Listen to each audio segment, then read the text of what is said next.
Good morning, Dominic Steele, Daily Bible Time, and what a great weekend, refresh weekend was. I met so many people, came away so encouraged, and today, Monday morning, we come to our passage, Acts chapter 10, and verse 1 of Acts 10. There was a man in Caesarea named Cornelius, a centurion of what was called the Italian regiment. He was a devout man, feared God, along with his whole household. He did many charitable deeds for the Jewish people, and always prayed to God. Now, Caesarea, port city on the coast of Judea.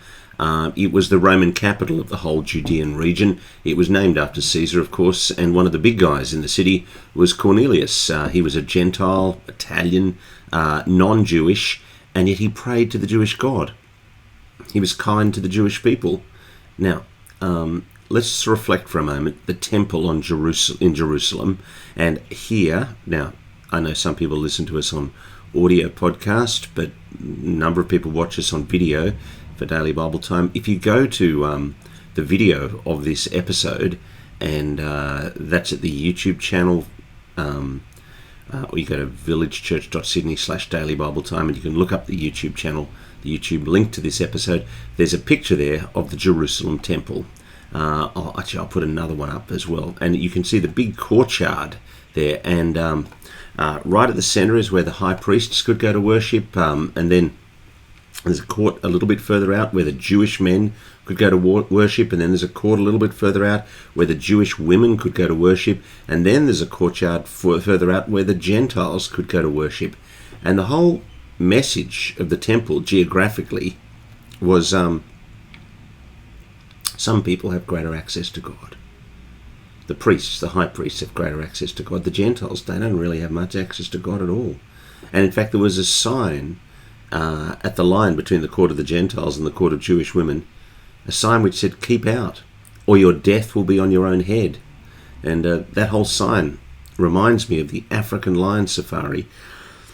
It used to be out at Penrith in the west of Sydney when I was little, and I remember my parents taking me to the African lion safari, and there was a sign saying, "Keep hands and legs, stay completely inside the car, or you will be eaten by lions." And it reminds me of that sign at the Jerusalem temple.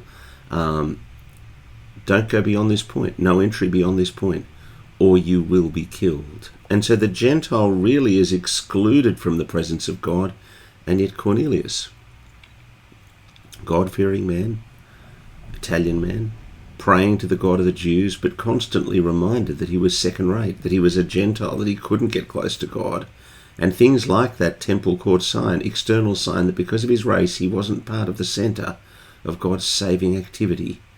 And actually it's helpful for us to note racially that's where most of us stand today. Most of us Gentiles engaged with this program, knowing that the God of the Jews is true, and yet racially outside the direct promises of God to Abraham, to Isaac, to Jacob. Now, what happens is God's initiative. Verse 3, about 3 in the afternoon, he distinctly saw in a vision, an angel of God who came in and said to him, "Cornelius," and looking intently at him, he became afraid and said, "What is it, Lord?" And the angel told him, "Your prayers, your acts of charity have come up as a memorial offering before God." Now, I don't actually think God does this saving activity because of his prayers or act of charity, but rather his prayers and charity acts are a sign of Cornelius's inner life, his inner trust in God that has flowed out to an externally changed life. And so the instruction of the angel is, "Send men to Joppa, call for Simon, who's also named Peter. He's lodging with Simon, a tanner, whose house is by the sea." Cornelius responds to God's initiative in trust and obedience.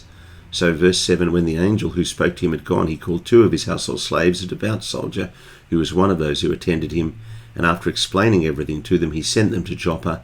And the next day, as they were traveling and nearing the city, we're going to pick up the story there tomorrow on Daily Bible Time. But let's just note, right up until now, the Gentiles excluded from the plans and purposes of God, and yet we remember the table of contents of the book of Acts.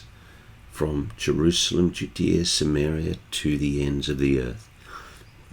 Acts chapter 10, we're at the moment, we're on the cusp of God's saving plans and purposes working out beyond the Jewish race, the gospel exploding beyond Israel and to the ends of the earth. And so it's going to be very exciting to be part of this tomorrow for Daily Bible Time. I hope you'll join us then. Looking forward to that. God bless.